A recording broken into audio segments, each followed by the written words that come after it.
बऱ्याचदा एकांतामध्ये सुद्धा खूप शांतता मिळते. आजूबाजूला चाललेल्या सगळ्या गोष्टी बघितल्यानंतर एक शांतपणे अवलोकन करण्याची जी मनस्थिती आहे ती खूप हवीहवीशी वाटायला लागलेली आहे.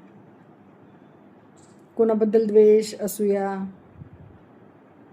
चीड, मनस्ताप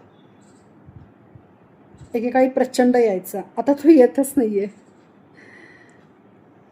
कदाचित हीच मॅच्युरिटी आहे का? कमेंटमध्ये सांगा. काय होतंय माहिती का, एका काळानंतर ह्या सगळ्या गोष्टी एका वेगळ्या थॉटमधून अवलोकन करायला छान वाटतात. गर्दीमध्ये एकांत शोधणारी मी आज सगळ्या गोष्टींपासून लांब होतीये. याचं दुःख नाही होत, याचा आनंद मिळतोय. काय माहिती का, हे सगळं करून झालेलं आहे, हे सगळं बघून झालेलं आहे. आता नवीन काय करता येईल, नवीन काय देता येईल, नवीन काही गोष्टी आपल्याला त्या दृष्टिकोनातून अधोरेखित करता येईल याचा सोस आहे खूप.